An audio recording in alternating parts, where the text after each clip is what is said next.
Hombre de la esquina rosada. Una obra de Jorge Luis Borges. Borges le dedica este cuento a Enrique Amorim. A mí, tan luego, hablarme del finado Francisco Real. Yo lo conocí, y eso que estos no eran sus barrios, porque él sabía tallar más bien por el norte, por esos laos de la laguna de Guadalupe y la Batería. Arriba de 3 veces no lo traté, y esas en una misma noche, pero es noche que no se me olvidará, como que en ella vino la lujanera porque sí a dormir en mi rancho, y Rosendo Juárez dejó para no volver el arroyo. A ustedes, claro que les falta la debida experiencia para reconocer ese nombre, pero Rosendo Juárez el Pegador era de los que pisaban más fuerte por Villa Santa Rita. Mozo acreditado para el cuchillo, era uno de los hombres de don Nicolás Paredes, que era uno de los hombres de Morel. Sabía llegar de lo más paquete al quilombo, en un oscuro, con las prendas de plata. Los hombres y los perros lo respetaban, y las chinas también. Nadie ignoraba que estaba debiendo 2 muertes. Usaba un chambergo alto, de ala finita, sobre la melena grasienta. La suerte lo mimaba, como quien dice. Los mozos de la villa le copiábamos hasta el modo de escupir. Sin embargo, una noche nos ilustró la verdadera condición de Rosendo. Parece cuento, pero la historia de esa noche rarísima empezó por un placero insolente de ruedas coloradas, lleno hasta el tope de hombres, que iba a los barquinazos por esos callejones de barro duro, entre los hornos de ladrillos y los huecos, y 2 de negro, dele guitarrear y aturdir, y el del pescante que les tiraba un fustazo a los perros sueltos que se le atravesaban al moro, y un emponchado iba silencioso en el medio, y ese era el corralero de tantas mentas, y el hombre iba a pelear y a matar. La noche era una bendición de tan fresca. 2 de ellos iban sobre la capota volcada, como si la soledad fuera un corso. Ese fue el primer sucedido de tantos que hubo, pero recién después lo supimos. Los muchachos estábamos dende tempraño en el salón de Julia, que era un galpón de chapas de zinc, entre el camino de Gauna y el Maldonado. Era un local que usted lo divisaba de lejos, por la luz que mandaba a la redonda el farol sin vergüenza, y por el barullo también. La Julia, aunque de humilde color, era de lo más consciente y formal, así que no faltaban musicantes, buen beberaje y compañeras resistentes pa'l baile. Pero la lujanera, que era la mujer de Rosendo, la sobraba lejos a todas. Se murió, señor, y digo que hay años en que ni pienso en ella, pero había que verla en sus días, con esos ojos. Verla no daba sueño, la caña, la milonga, el embraje, una condescendiente mala palabra de boca de Rosendo, una palmada suya en el montón que yo trataba de sentir como una amistad. La cosa es que yo estaba lo más feliz. Me tocó una compañera muy seguidora que iba como adivinándome la intención. El tango hacía su voluntad con nosotros y nos arriaba y nos perdía y nos ordenaba y nos volvía a encontrar. En esa diversión estaban los hombres, lo mismo que en un sueño, cuando de golpe me pareció crecida la música, y era que ya se entreveraba con ella la de los guitarreros del coche, cada vez más cercano. Después, la brisa que la trajo tiró por otro rumbo, y volví a atender a mi cuerpo, y al de la compañera, y a las conversaciones del baile. Al rato largo llamaron a la puerta, con autoridad, un golpe y una voz. Enseguida un silencio general, una pechada poderosa a la puerta, y el hombre estaba adentro. El hombre era parecido a la voz. Para nosotros no era todavía Francisco Real, pero sí un tipo alto, fornido, trajeado enteramente de negro, y una chalina de un color como bayo, echada sobre el hombro. La cara recuerdo que era indiada, esquinada, Me golpeó la hoja de la puerta al abrirse. De puro atolondrado me le fui encima y le encajé la zurda en la facha, mientras con la derecha sacaba el cuchillo filoso que cargaba en la sisa del chaleco junto al sobaco izquierdo.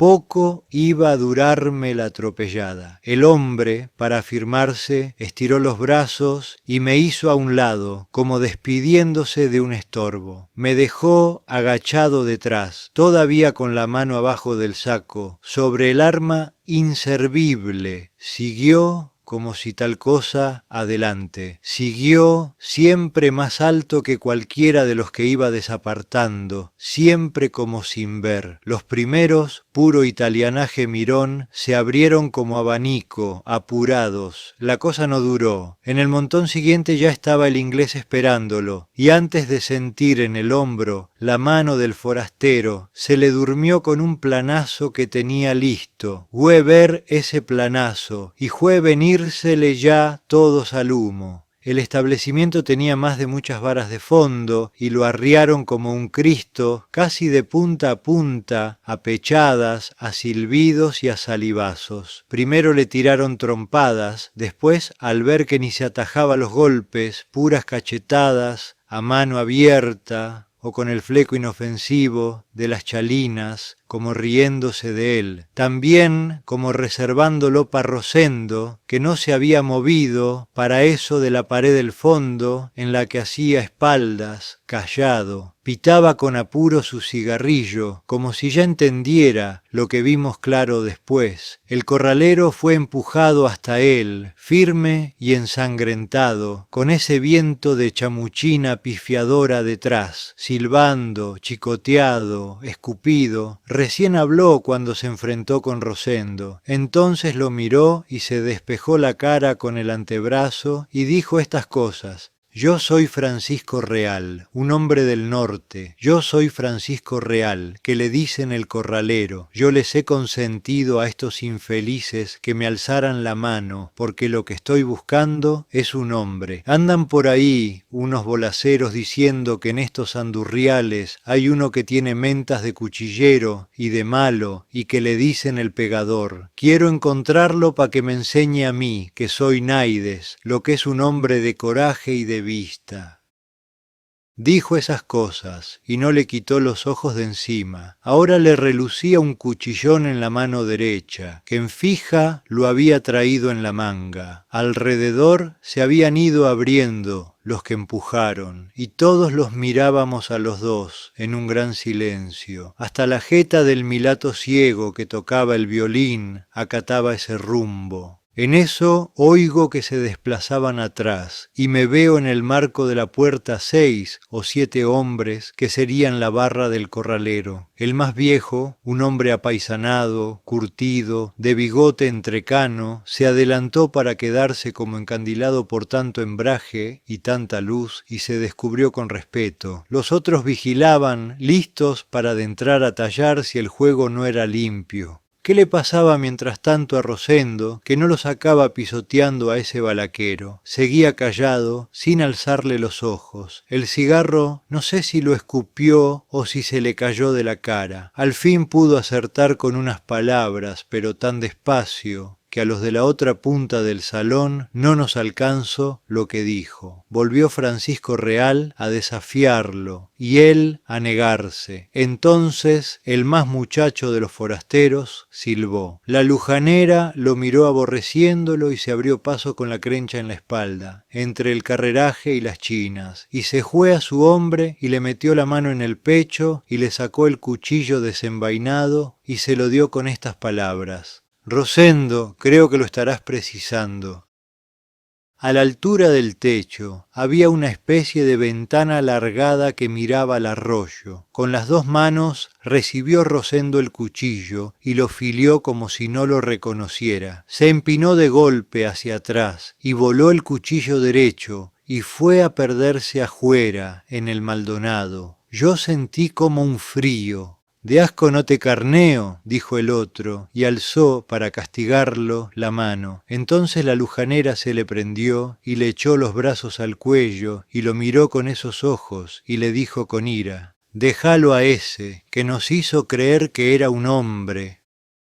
Francisco Real se quedó perplejo un espacio y luego la abrazó como para siempre y les gritó a los musicantes que le metieran tango y milonga y a los demás de la diversión que bailáramos. La milonga corrió como un incendio de punta a punta. Real bailaba muy grave, pero sin ninguna luz, ya pudiéndola. Llegaron a la puerta y grito: «Vayan abriendo cancha, señores, que la llevo dormida», dijo, y salieron 100 con 100, como en la marejada del tango, como si los perdiera el tango. Debí ponerme colorado de vergüenza, di unas vueltitas con alguna mujer y la planté de golpe. Inventé que era por el calor y por la apretura y ¡juy!, orillando la pared hasta salir. Linda la noche. ¿Para quién? A la vuelta del callejón estaba el placero, con el par de guitarras derechas en el asiento, como cristianos, de entre a amargarme de que las descuidaran así, como si ni para recoger changangos sirviéramos. Me dio coraje de sentir que no éramos naides. Un manotón a mi clavel de atrás de la oreja y lo tiré a un charquito y me quedé un espacio mirándolo, como para no pensar en más nada. Yo hubiera querido estar de una vez en el día siguiente, yo me quería salir de esa noche. En eso me pegaron un codazo que fue casi un alivio. Era Rosendo, que se escurría solo del barrio. «Vos siempre has de servir de estorbo, pendejo», me rezongó al pasar, no sé si para desahogarse o ajeno. Agarró el lado más oscuro, el del Maldonado, no lo volví a ver más.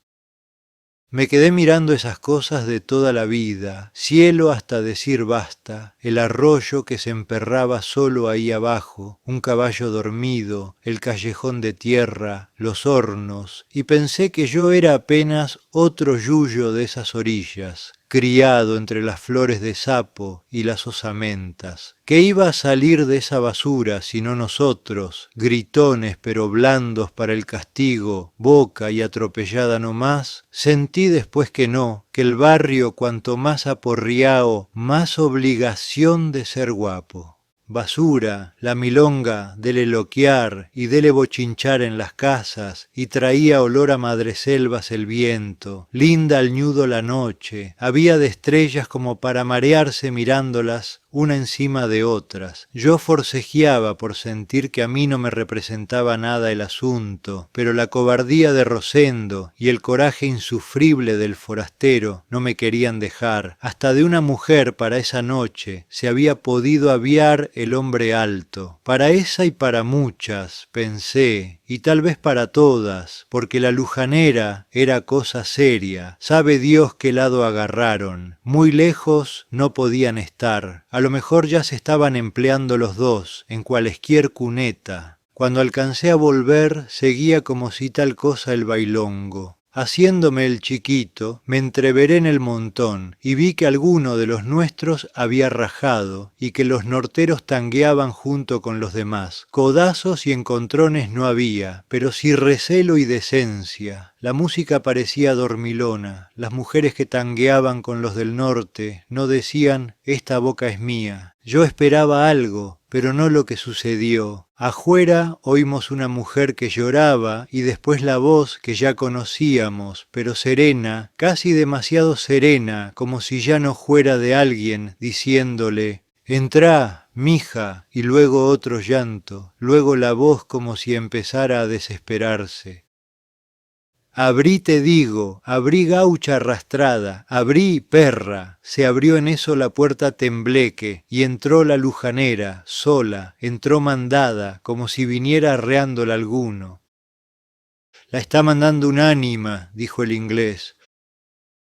«Un muerto amigo», dijo entonces el corralero. El rostro era como de borracho. Entró y en la cancha que le abrimos todos, como antes, dio unos pasos marcados, alto, sin ver, y se fue al suelo de una vez, como poste.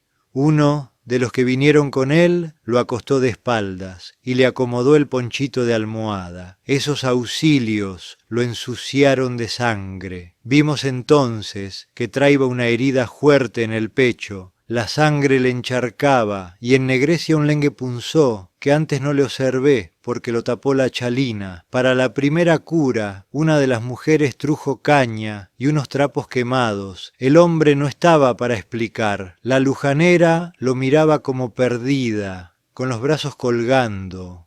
Todos estaban preguntándose con la cara y ella consiguió hablar. Dijo que luego de salir con el corralero se fueron a un campito y que en eso cae un desconocido y lo llama como desesperado a pelear y le infiere esa puñalada y que ella jura que no sabe quién es y que no es Rosendo. Bien le iba a creer.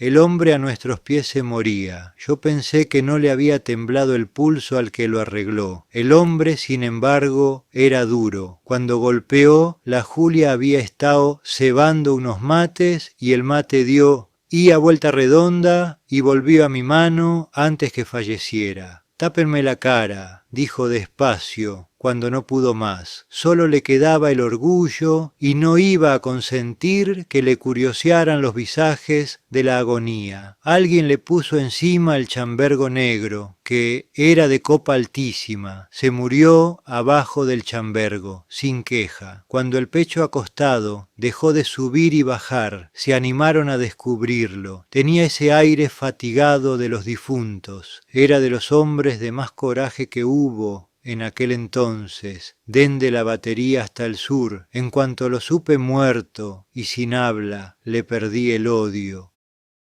Para morir no se precisa más que estar vivo, dijo una del montón y otra pensativa también. Tanta soberbia el hombre y no sirve más que para juntar moscas.